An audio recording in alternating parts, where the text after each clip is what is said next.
O eco das profecias no Oriente Médio. Uma análise profunda do conflito Israel-Irã e seus desdobramentos globais. Nas últimas semanas, o noticiário mundial tem sido dominado por imagens de destruição em escala preocupante, sirenes que ecoam pela madrugada, tanques cruzando fronteiras e drones abatidos em combates intensos. Em meio a essas cenas, líderes militares realizam reuniões emergenciais e governos de várias partes do globo adotam posturas cautelosas. Uma vez mais, os olhos do mundo se voltam para o Oriente Médio, uma região que parece constantemente no epicentro das crises internacionais.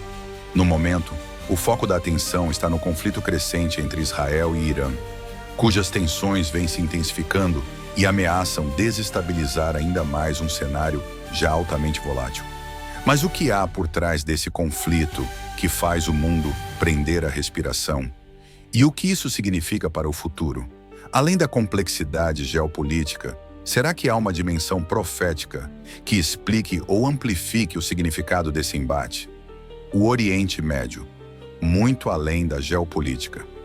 O Oriente Médio, com sua longa história de disputas, conflitos e transformações, sempre foi uma região de imenso simbolismo político e religioso. Muito mais que um ponto estratégico no mapa global, é uma terra carregada de significado espiritual para bilhões de pessoas em todo o mundo. É o berço de três das maiores religiões monoteístas: o judaísmo, o cristianismo e o islamismo. Historicamente, essa região é marcada por instabilidade política, fronteiras frequentemente contestadas e um cenário onde a religião muitas vezes se mistura com a política, intensificando os conflitos. No entanto, para os que interpretam os acontecimentos atuais à luz das Escrituras, o Oriente Médio representa o palco onde a grande narrativa da humanidade se desenrola.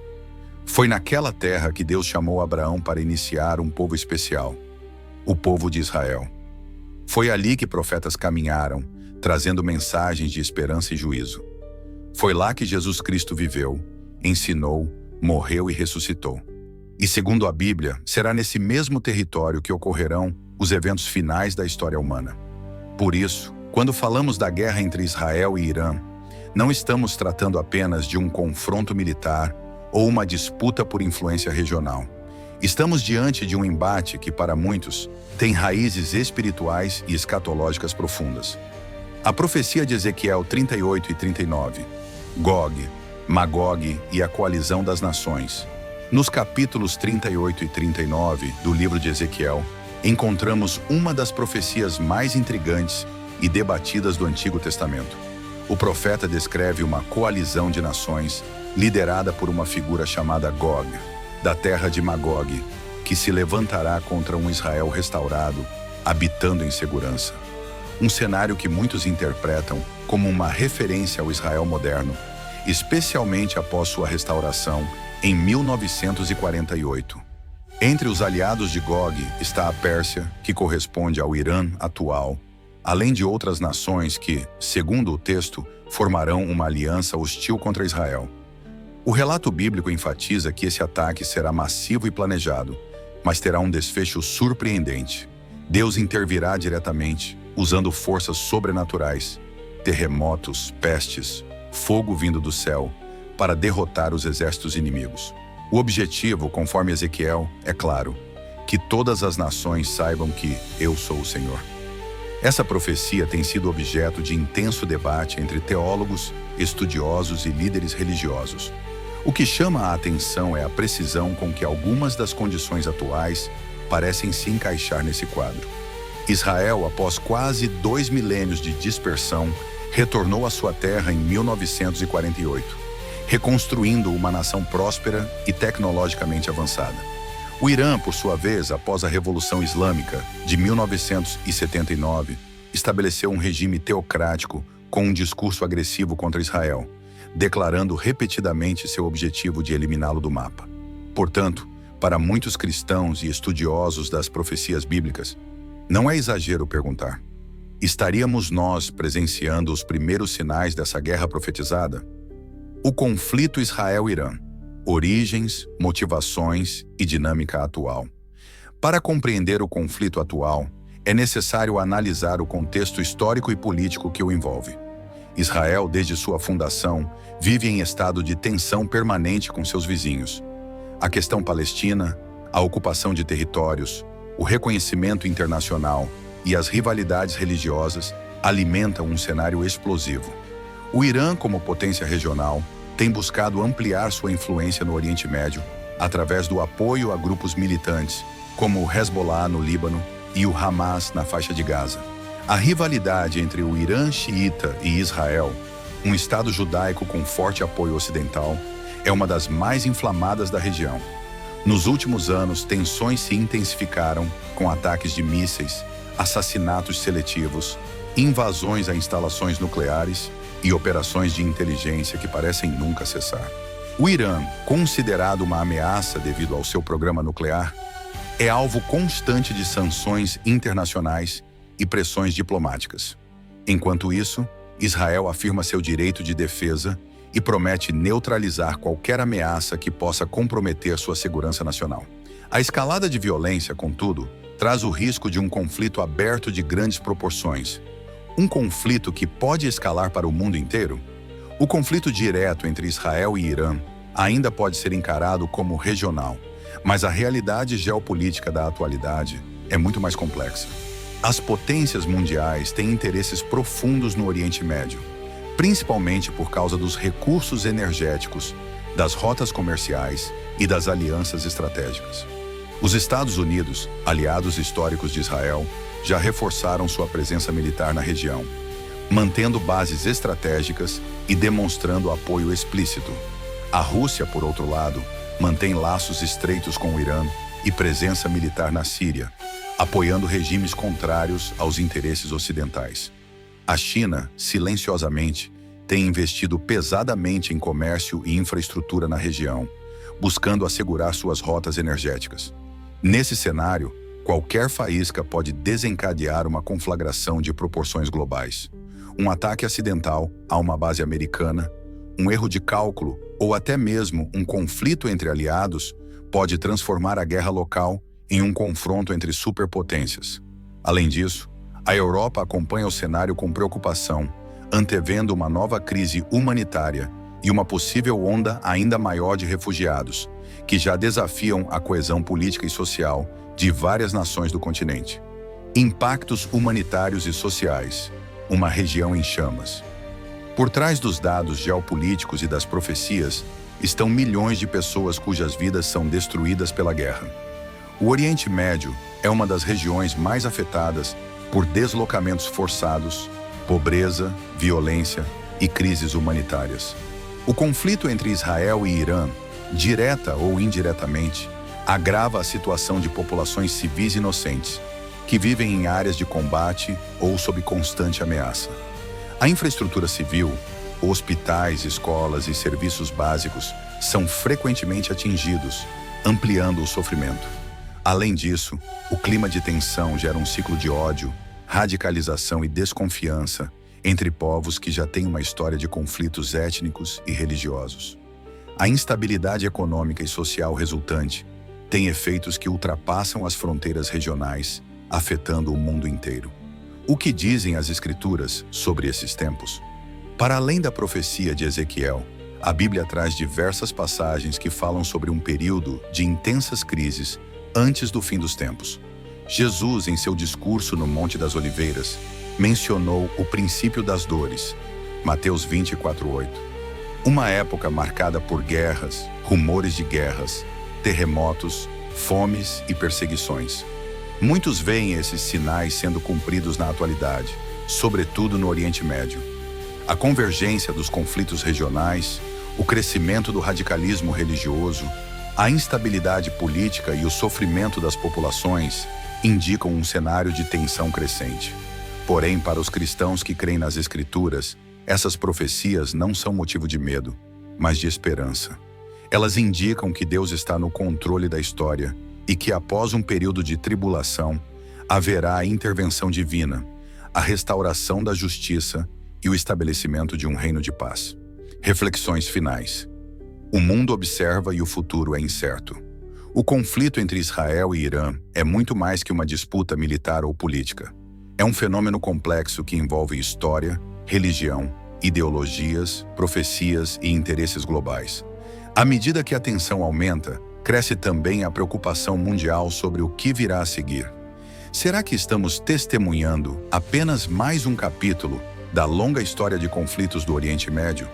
Ou estamos diante de algo maior, uma engrenagem profética que move os acontecimentos rumo a um desfecho anunciado há milênios? Embora ninguém possa prever o futuro com certeza absoluta, é importante acompanhar os fatos com atenção e discernimento, buscando entender as múltiplas dimensões que envolvem essa crise. Enquanto isso, milhões de pessoas vivem o drama da guerra e do medo, esperando por dias melhores, por paz verdadeira e duradoura.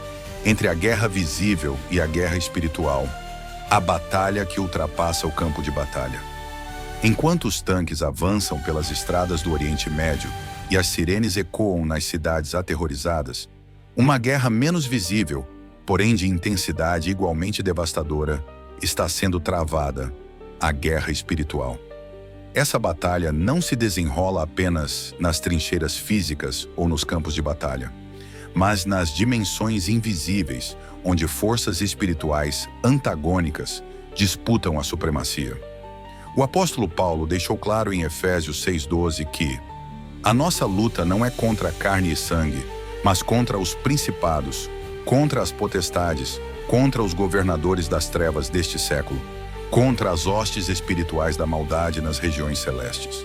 Isso significa que, por trás dos choques militares e das estratégias de guerra, existe uma movimentação muito mais profunda e significativa. Uma luta entre o bem e o mal, entre as forças de Deus e os poderes das trevas, que molda o curso da história humana.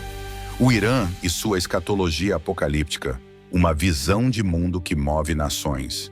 Diferentemente de muitas nações que pautam suas decisões, principalmente por interesses políticos, econômicos ou estratégicos, o regime iraniano é profundamente moldado por uma visão religiosa e escatológica.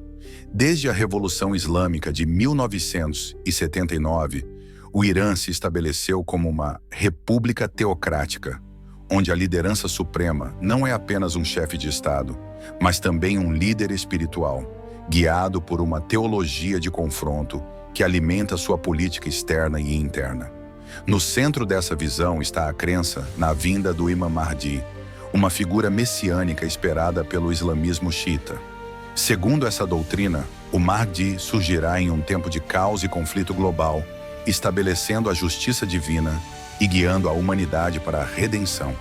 Para muitos líderes iranianos e seus aliados, o agravamento das crises e a intensificação das guerras não são meros acidentes, mas parte de um plano divino para preparar o caminho para o Mahdi. Essa convicção escatológica torna o Irã uma potência imprevisível e, para alguns, perigosa. O país não apenas busca proteger seus interesses, mas acredita estar cumprindo uma missão sagrada. Nesse contexto, Israel é chamado de Pequeno Satã e os Estados Unidos, o Grande Satã. Termos que refletem o ódio ideológico e espiritual que alimenta uma hostilidade que vai muito além da política convencional. Grupos militares e a extensão da influência iraniana. O Irã não atua sozinho. Ele sustenta e apoia uma série de grupos militantes que funcionam como seus braços armados e instrumentos estratégicos em diferentes países da região. O Hezbollah no Líbano, o Hamas na faixa de Gaza, os Houthis no Iêmen e milícias xiitas no Iraque e na Síria são exemplos desse fenômeno. Esses grupos não são meros atores locais, mas peças-chave em uma complexa rede de poder, todas alinhadas a um objetivo maior: confrontar Israel e os interesses ocidentais na região. Essa rede é fundamental para a estratégia iraniana de criar uma zona de influência que funcione como um cinturão de contenção contra seus adversários. Além disso, esses grupos, em sua maioria, motivados por convicções religiosas e políticas, atuam frequentemente de forma autônoma, aumentando a instabilidade e o risco de escalada de conflito. Israel, o relógio profético de Deus no palco mundial. Israel é uma nação singular, única em sua história e importância espiritual. Na Bíblia, Israel é referido como a menina dos olhos de Deus, Zacarias 2:8. Uma expressão que demonstra o cuidado especial e a centralidade desse povo no plano divino. A restauração do Estado de Israel em 1948 não foi apenas um evento político, mas um marco profético que muitos consideram o cumprimento literal do renascimento, descrito em Ezequiel 37, o famoso Vale dos Ossos Secos, onde ossos secos ganham vida e formam um exército. O retorno dos judeus à sua terra ancestral após séculos de dispersão, principalmente após a tragédia do Holocausto, é visto como o cumprimento de promessas antigas. Isso coloca Israel no centro de um cenário profético, que, segundo Ezequiel 38 e 39, inclui um ataque iminente por uma coalizão liderada por Gog, cuja origem é associada a territórios do norte, incluindo o Irã, a antiga Pérsia. Assim, Israel não é o causador das tensões, mas o termômetro espiritual. Quando as nações se posicionam contra Israel, elas não apenas desafiam um país, mas, para quem crê, enfrentam o próprio Deus. Esse alinhamento espiritual atribui uma dimensão transcendente ao conflito, que ultrapassa as análises políticas e militares convencionais. O papel das superpotências e o risco de um conflito global. Embora o confronto direto entre Israel e Irã possa parecer um embate regional, a realidade geopolítica atual transforma essa disputa em uma questão global. Os Estados Unidos, como aliados históricos de Israel, têm aumentado sua presença militar na região, reposicionando porta-aviões e reforçando bases estratégicas. A Rússia mantém influência significativa na Síria, onde também apoia o Irã e o regime de Bashar al-Assad. A China, embora adotando uma postura mais discreta, intensifica seus laços comerciais e diplomáticos com Teherã, buscando garantir seu acesso ao petróleo e fortalecer sua posição no Oriente Médio. Esse cenário é uma verdadeira pólvora. Um único incidente, como um míssil mal direcionado, um ataque acidental a uma base americana ou um ciberataque que seja interpretado como agressão, pode desencadear uma reação em cadeia. Historicamente, grandes guerras muitas vezes começaram com pequenos incidentes mal calculados, e o mundo está mais interconectado e vulnerável do que nunca.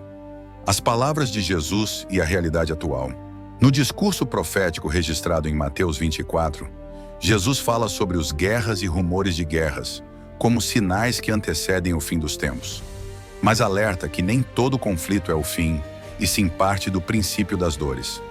Hoje, diante do cenário caótico do Oriente Médio, dos conflitos globais, das crises econômicas e sociais, é difícil não traçar um paralelo entre as palavras do Mestre e a realidade que vivemos.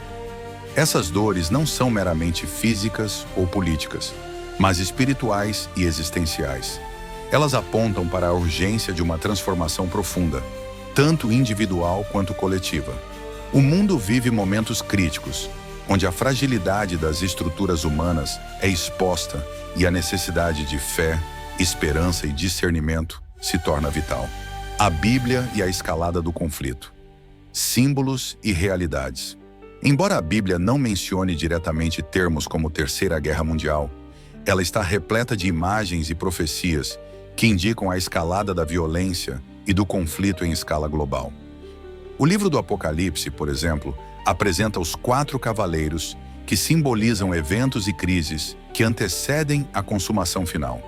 O segundo cavaleiro, montado em um cavalo vermelho, representa a guerra, trazendo a perda da paz e a violência generalizada.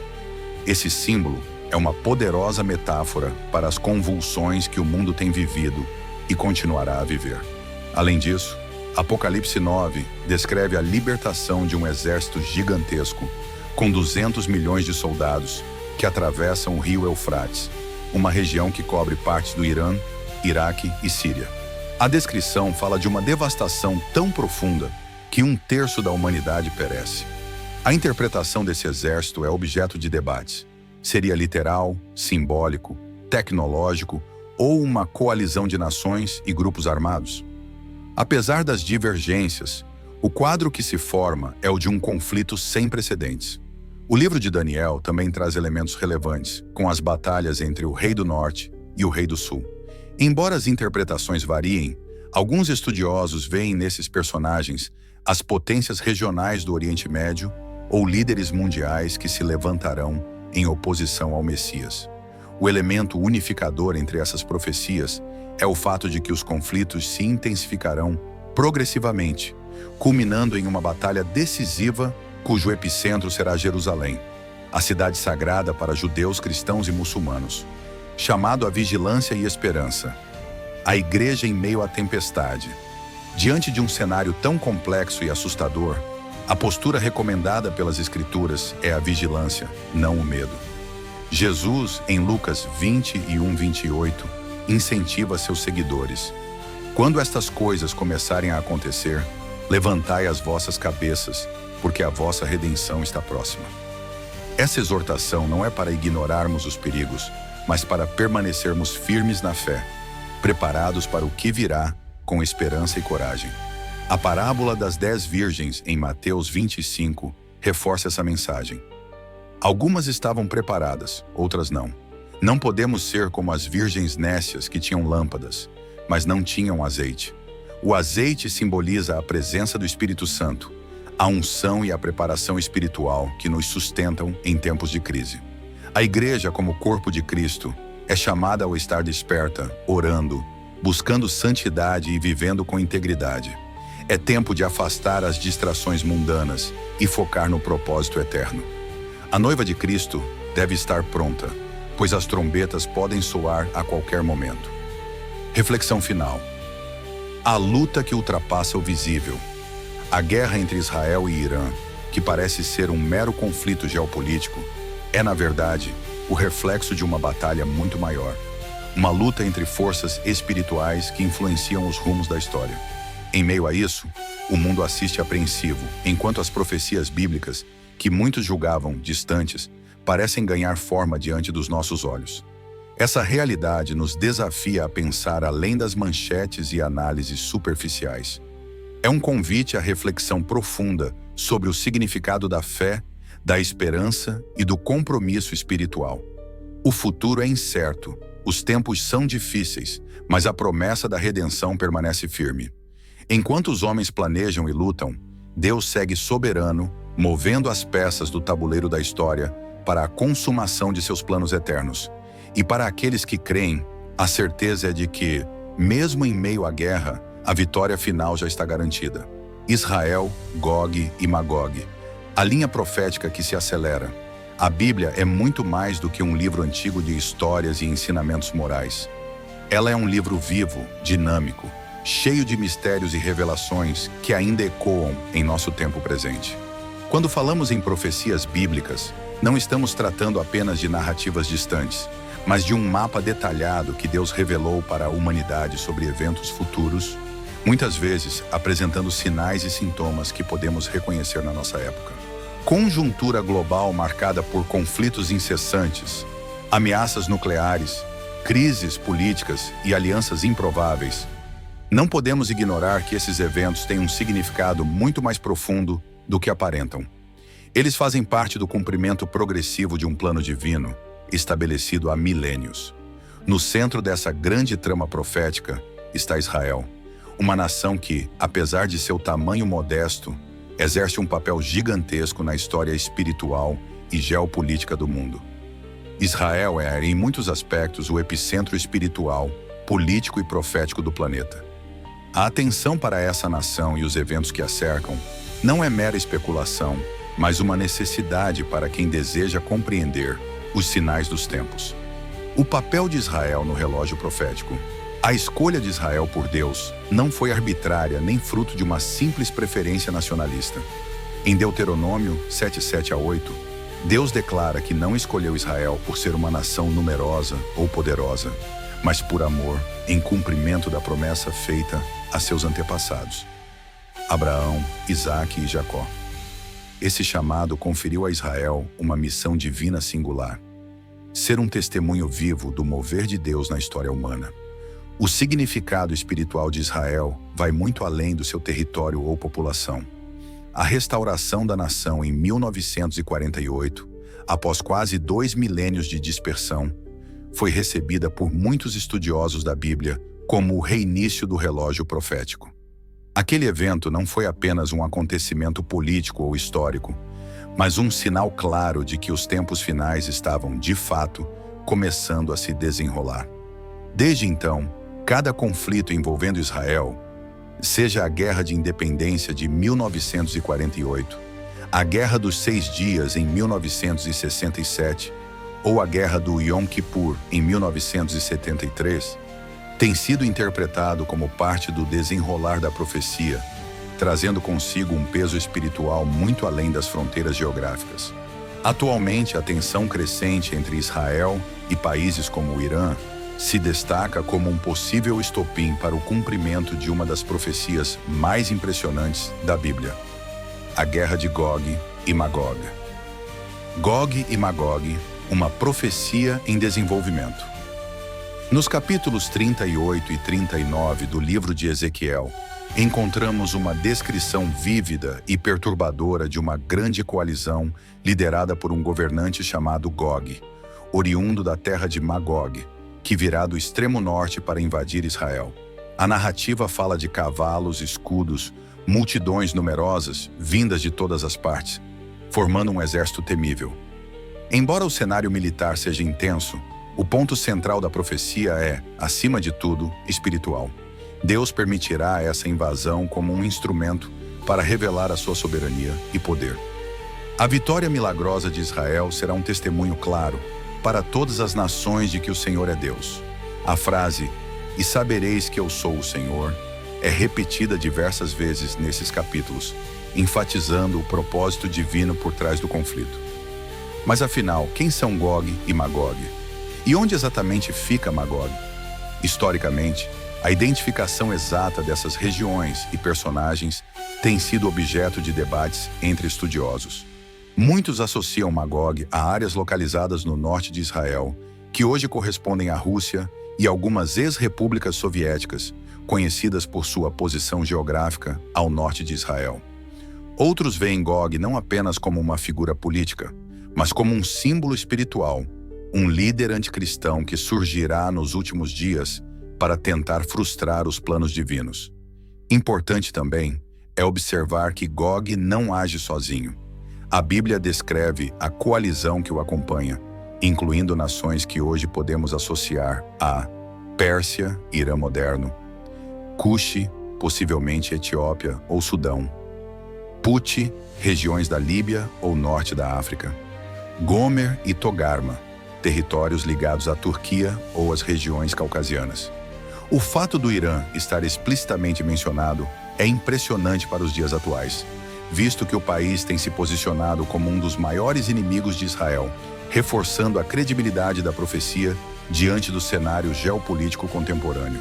A diferença entre a guerra de Gog e Magog e o Armagedon, um ponto crucial para a compreensão profética, é evitar confundir a guerra de Gog e Magog, descrita em Ezequiel 38 e 39, com a batalha do Armagedon, que aparece no livro do Apocalipse, capítulo 16.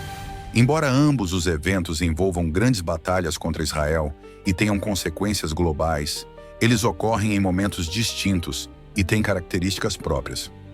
A guerra de Gog e Magog acontece antes do reinado milenar de Cristo, ou seja, antes do estabelecimento do reino de Deus na terra por 1000 anos. O Armagedon ocorre no final da Grande Tribulação, pouco antes do retorno físico e glorioso de Jesus Cristo. Em Gog e Magog, a vitória sobre os inimigos será feita por Deus diretamente, através de fenômenos sobrenaturais como terremotos, fogo e enxofre.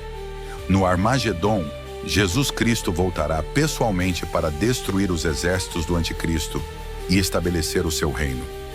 Essas distinções revelam que a Bíblia apresenta diferentes fases de juízo e manifestação da glória divina, progressivamente levando a humanidade até o momento culminante da história, a volta gloriosa de Cristo.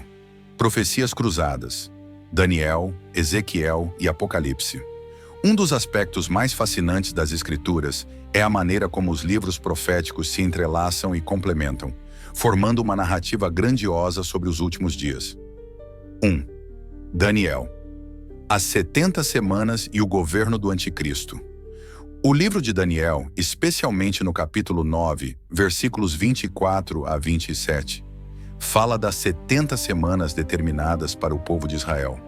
Destas, 69 semanas já foram cumpridas até a primeira vinda de Jesus. A última, a 70ª semana, corresponde a um período de 7 anos, conhecido como a Tribulação, quando um governante mundial, o Anticristo, fará um pacto com Israel, mas depois o quebrará, desencadeando o caos e a perseguição. Essa profecia indica que há um período futuro, ainda por se cumprir, no qual Israel desempenhará papel central, e que as tensões atuais podem ser o prelúdio para esse pacto político-religioso que abrirá as portas para o tempo mais turbulento da história humana. Ezequiel. O juízo e a restauração de Israel. Os capítulos 36 e 37 de Ezequiel mostram a restauração milagrosa de Israel, tanto física, com o retorno do povo à sua terra, quanto espiritual, com a promessa de um novo coração e um novo espírito. Logo depois, nos capítulos 38 e 39, a profecia da invasão de Gog e Magog aparece como uma tentativa do inimigo de impedir esse plano divino, mas Deus intervirá poderosamente para defender seu povo. Apocalipse, a colheita final. O livro de Apocalipse revela os eventos finais da história da humanidade, marcados por juízos severos, selos, trombetas e taças, e também por um grande avivamento espiritual. O capítulo 7 fala dos 144 mil selados de Israel, indicando que, mesmo em meio à perseguição, Deus preservará seu povo fiel. Jerusalém será cercada, mas jamais destruída.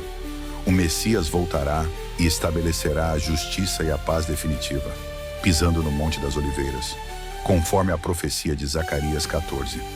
Por que tudo isso importa? Pode parecer distante para muitos, especialmente para quem vive longe do Oriente Médio, em outro país, em outro continente. Mas a verdade é que esse relógio profético não gira apenas para Israel. Ele é um chamado universal para toda a humanidade. A Bíblia nos alerta que os sinais dos tempos seriam evidentes para todos: terremotos, pandemias, guerras, aumento da maldade, esfriamento do amor, engano religioso, falsos cristos e profetas. Estamos vendo todos esses sinais se manifestarem ao nosso redor, tornando-se cada vez mais claros. Se tudo isso está acontecendo com tamanha precisão, isso nos leva a uma única conclusão. A maior promessa de todas também se cumprirá: a volta iminente de Jesus Cristo. Como diz Apocalipse 22, 12, eis que venho sem demora. O impacto espiritual para o corpo de Cristo. Diante desse cenário, a Igreja do Senhor não pode se permitir ignorar os sinais. Jesus criticou os fariseus por saberem discernir o tempo das chuvas, mas não entenderem os sinais dos tempos. Mateus 16:3. Nós que cremos, precisamos despertar e viver de acordo com essa realidade. Urgência na evangelização. O tempo é curto. Não é hora de debates teológicos estéreis, mas de alcançar os perdidos com o Evangelho. Bilhões de pessoas ainda não ouviram a verdade sobre Jesus Cristo. Santificação pessoal. A noiva de Cristo precisa estar preparada.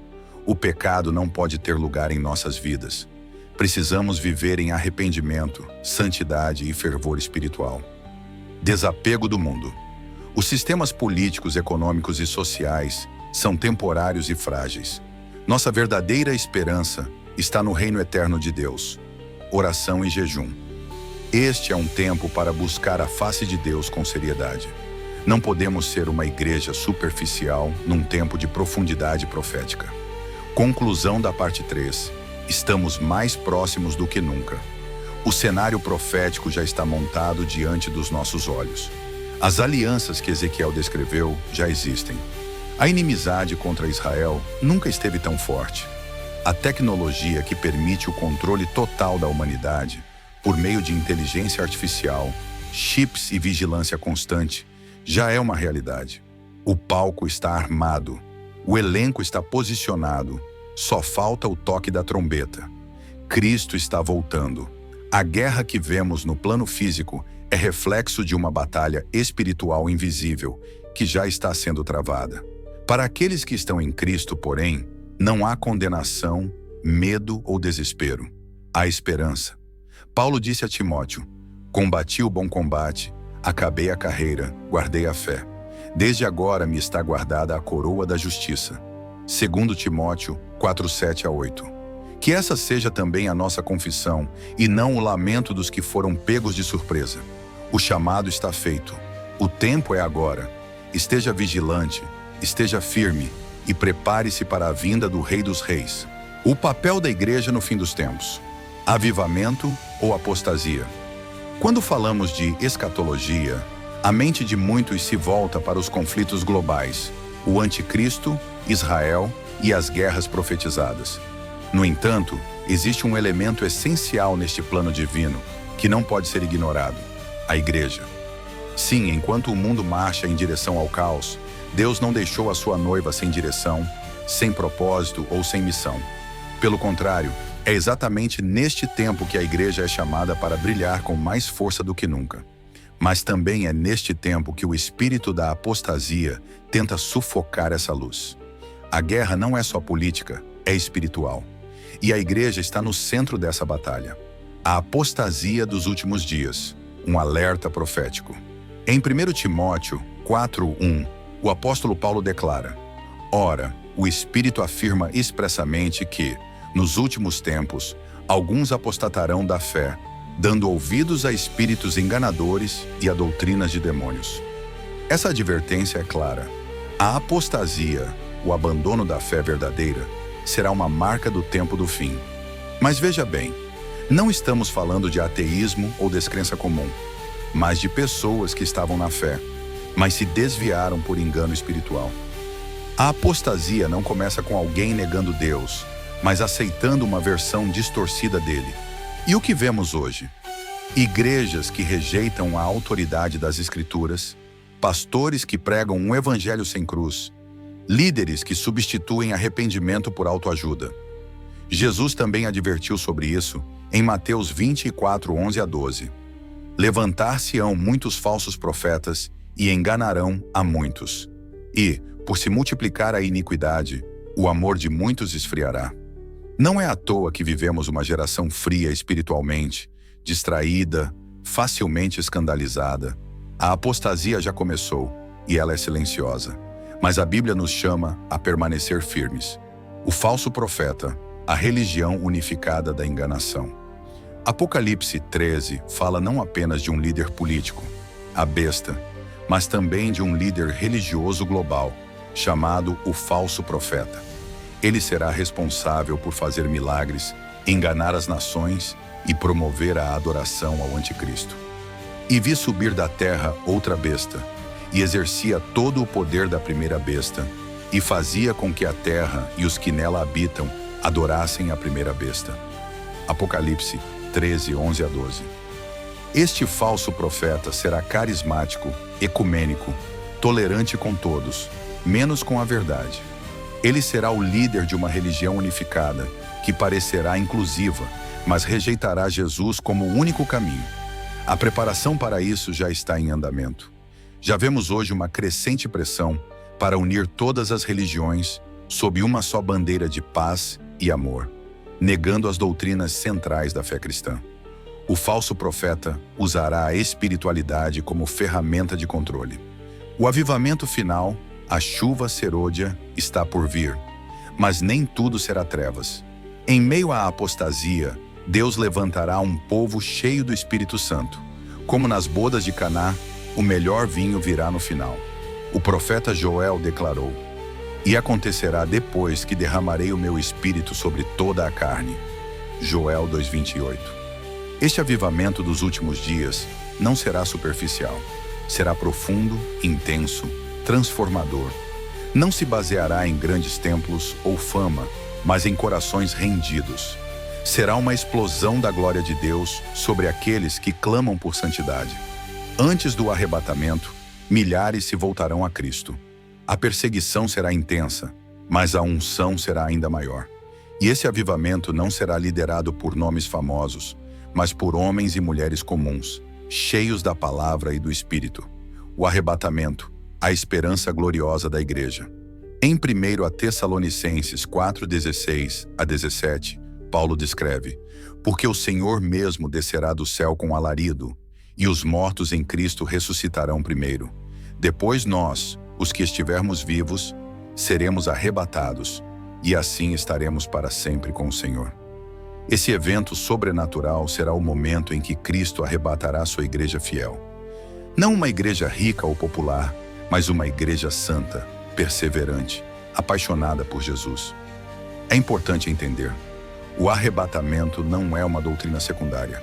É a esperança bendita, Tito 2,13. É o resgate da noiva antes do juízo que virá sobre a terra. Mas atenção, o arrebatamento é seletivo. Nem todos os que frequentam igrejas subirão. Jesus alertou em Mateus 25 sobre as 10 virgens. 5 estavam prontas, 5 não. Metade ficou para trás. Isso nos leva a uma pergunta urgente. Estamos preparados? Características da igreja fiel no tempo do fim. Se queremos ser parte da igreja arrebatada, precisamos refletir as marcas que a Bíblia apresenta como sinais da verdadeira noiva. Vigilância. Vigiai, pois, porque não sabeis o dia nem a hora. Mateus 25:13. Santidade. Segui a paz com todos e a santificação, sem a qual ninguém verá o Senhor. Hebreus 12:14. Fidelidade à palavra. Retenha firme a fiel palavra, que é conforme a doutrina. Tito 1:9. Vida de oração. Orai sem cessar. 1 Tessalonicenses 5:17. Fome pela presença de Deus. Bem-aventurados os que têm fome e sede de justiça. Mateus 5:6. A igreja dos últimos dias não será movida pelo mundo, mas pelo Espírito. Ela não buscará agradar aos homens, mas a Deus. Ela será perseguida, mas permanecerá inabalável. Ela será desprezada, mas triunfará com Cristo na glória. O julgamento vindouro e o tribunal de Cristo. Após o arrebatamento, a Bíblia diz que os salvos comparecerão diante do tribunal de Cristo, onde receberão galardões, segundo Coríntios 5:10. Não é julgamento para condenação, mas para recompensa segundo as obras. Isso mostra que nossa vida aqui importa. Cada oração, cada renúncia, cada jejum, cada lágrima, cada pregação, tudo será lembrado. Nada será em vão. Enquanto isso, a terra entrará num período de grande tribulação. O anticristo se manifestará plenamente. O falso profeta enganará multidões. Israel será cercado.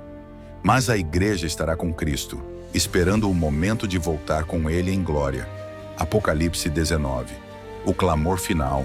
Igreja, acorda. Estamos vivendo os últimos minutos do último tempo. A janela da graça ainda está aberta, mas não por muito tempo. E o Espírito clama: quem tem ouvidos, ouça o que o Espírito diz às igrejas.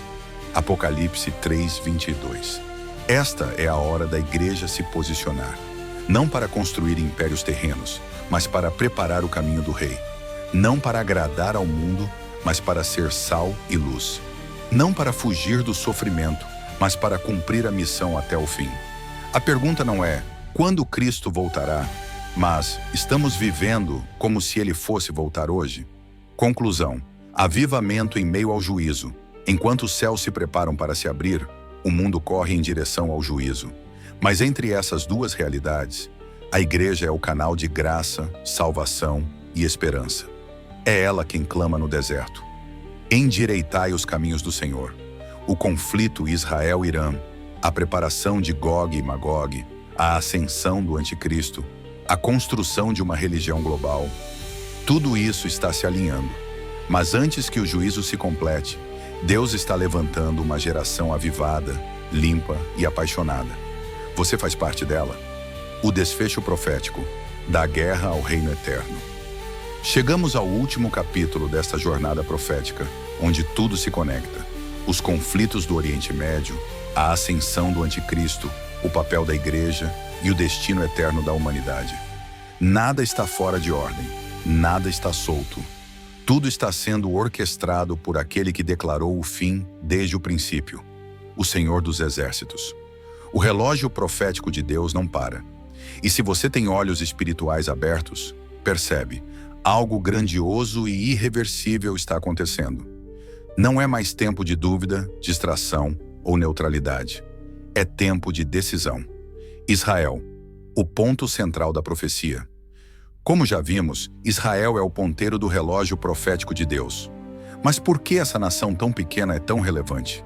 Porque foi nela que Deus revelou sua lei, seus profetas e, por fim, enviou seu Filho. E é por meio dela que ele concluirá seu plano escatológico. Zacarias 12:2-3 declara: Eis que farei de Jerusalém um cálice de tontear para todos os povos em redor. Naquele dia farei de Jerusalém uma pedra pesada para todos os povos. Israel será o palco do clímax final. Todas as nações serão atraídas contra ela, mas não por acaso. Deus está conduzindo a história ao seu desfecho. O conflito com o Irã, a hostilidade da ONU, os acordos políticos, tudo isso são peças se encaixando. E no momento da maior escuridão, o Messias retornará.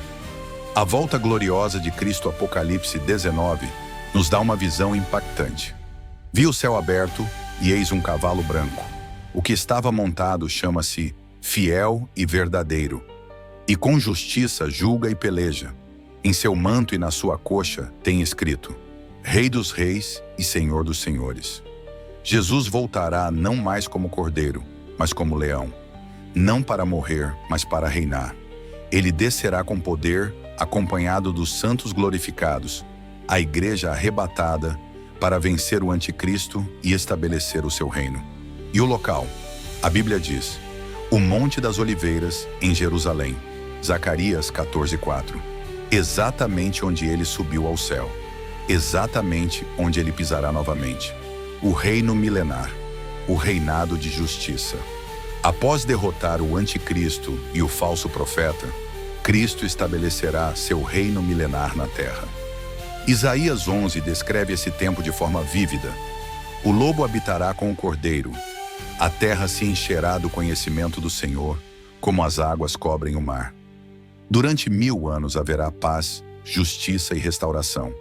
Satanás será preso. Apocalipse 20, 1-3. E Jesus reinará com vara de ferro, junto com sua igreja. Esse período será uma prévia da eternidade. As nações conhecerão a verdadeira paz. Israel será o centro do governo de Cristo, e todos os joelhos se dobrarão diante dele. O juízo final, trono branco e destino eterno. Após o milênio, Satanás será solto por um breve tempo e enganará as nações mais uma vez, mas será definitivamente derrotado, lançado no lago de fogo. E então ocorrerá o juízo final. Vi um grande trono branco, e os mortos foram julgados, e aquele que não foi achado no livro da vida foi lançado no lago de fogo. Apocalipse 20, 11-15. Este será o dia do acerto eterno. Todos os que rejeitaram a salvação em Cristo comparecerão perante Deus. Não haverá escapatória, não haverá advogados, apenas o justo juiz e a verdade. A única forma de escapar desse destino, estar no livro da vida. E o nome só entra ali por meio do sangue de Jesus. A Nova Jerusalém, eternidade com Deus. O último capítulo da Bíblia é o primeiro capítulo da eternidade. E vi um novo céu e uma nova terra. Vi a Nova Jerusalém, preparada como uma noiva adornada para o seu esposo. Apocalipse 21. Este é o destino final dos salvos. Não é apenas escapar do inferno, é viver para sempre com Deus. Sem dor, sem lágrimas, sem morte. Um lar onde o próprio Deus habita com os homens. A eternidade não será entediante, será gloriosa, repleta da presença, da alegria, da glória e da plenitude de Deus. E quem estiver lá dirá: valeu a pena, cada renúncia, cada lágrima, cada oração. Valeu a pena seguir Jesus. O chamado urgente. O tempo está acabando. Jesus disse em Apocalipse 22:12: Eis que venho sem demora, e comigo está o galardão que tenho para retribuir a cada um segundo as suas obras. A volta de Cristo não é mais uma possibilidade remota, é uma realidade iminente. As profecias estão se cumprindo, os sinais estão diante de nossos olhos, e o Espírito Santo está gritando aos corações: preparem-se, santifiquem-se, clamem, a hora chegou. Se você está frio, desperte. Se está em pecado, arrependa-se. Se está desviado, volte. Se está firme, permaneça. Não deixe que o sistema deste mundo roube sua fé. Não negocie a verdade. Não adormeça espiritualmente. Apelo final. Quem subirá? Salmos 24, 3-4 pergunta: quem subirá ao monte do Senhor? Quem estará no seu santo lugar? Aquele que é limpo de mãos e puro de coração. A pergunta continua ecoando. Quem subirá com ele no arrebatamento? Quem estará com ele em glória? Quem reinará com ele no milênio? Quem verá a nova Jerusalém? A resposta não está em títulos, fama, riqueza ou aparência.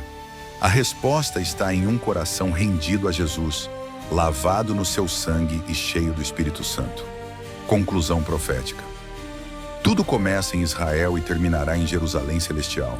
Começa com um pacto no Éden e termina com a noiva e o noivo unidos para sempre. A história humana é, na verdade, a história do plano de redenção de Deus. E você faz parte disso. Você está no script divino. A escolha é sua.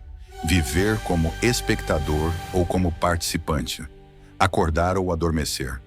Arrependimento ou endurecimento. Hoje é dia de escolher. Hoje é dia de se posicionar. O tempo da graça ainda não terminou, mas o tempo está terminando. Maranata, ora vem, Senhor Jesus.